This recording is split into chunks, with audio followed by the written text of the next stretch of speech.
Cement खैरागुरियाव दुलाराय बर' हारिमु आफादनि 32थि गायसन सान फालिदों। आसामनि गुबुन गुबुन जायगायाव दुलाराय बर' हारिमु आफादनि 32थि गायसन सान फालिनाय बायदि दिनै धेमाजि जिल्ला दुलाराय बर' हारिमु आफादाबो जिल्लानि सिङाव थानाय मोनथाम दखरा लोगोसे बर' हारिमु लाइमोन आफाद जथायै धेमाजि जिल्ला सिमेन्ट सापरि सानजारि नोगोर खैरागुरि गामियाव गाजा गोमजायै फालिनायखौ नुनो मोन्दों।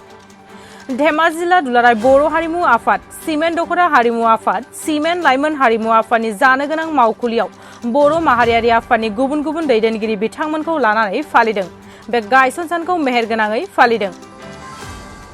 बे गायसनथाय सानखौ फालिनाय फोरबोआव धेमाजि जिल्ला दुलाराय बर' आइजो अनसाय आफादनि आफादगिरि फुलेश्वरी दैमारी, धेमाजि जिल्ला खौसेथि बर' सुबुं आफादनि गाहाय नेहाथारि दीपांकर नार्जारी, जनाय जिल्ला आइटिडिपि बर्डनि मासिगिरि फैलाव मुसाहारि बायदि बायदि गोबां बर' माहारियारि आफादनि दैदेनगिरि बिथांमोना बाहागो लायो।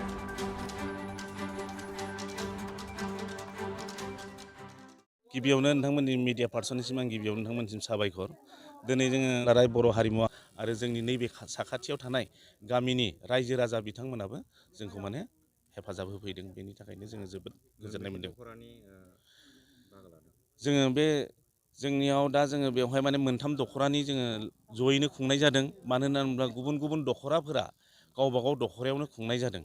दा बेवहाय जोंहा जनाय दखरा, गेजेर जनाय दखरा आरो सिमेन्ट दखरा आरो जोंनि जिल्ला आफाद जोङो मोनब्रै जयै खुंनाय जादों। जोङो हाखौ जोङो मोनफुंनाय बायदिखौनो साननानै लाबाय। मानो होनना बुङोबा जोंहासो मैया जोंहा सार्कल अफिसार फैनानै जोंनो नैबे हाखौ मावफुंनानै होगोन होननानै बिथाङा बुंलांबाय। बेनो जाहैबाय जोंनि नैबे खैरोगुरि होननाय गामि आरो जोंनि नैबे पलिटेकनिक सेरावनो बिथाङा फैनानै जोंनो हाखौ रोखायै होगोन होननानै बिथाङा बुंलांबाय। आरो जोंहा नैबेयाव जोंहा मावख' लुनायनि थांखियाव जोङो माने दा जिहेथु जोङो रावनावबो दा स्किम टिस्किम नागिरथ'वालासिनो जोङो जोंनि गामियारि आरो रायजो राजानाव आरो जोंनि बे मावथि बिथांमोननियावनो जोङो थाइसे थाइनै खेन्दा खांनानै गिबियावनो लुग्रोनो होननानै जोङो थिरांथा लानाय जादों। आरो जोङो बेखौ जोङो जोंनि धेमाजि जिल्लायाव जेसेबां आफादफोर दङ बिथांमोननिफ्रायबो जोङो परामर्श लाखानाय जाबाय आरो बिथांमोनाबो जोंखौ सापर्ट होदों।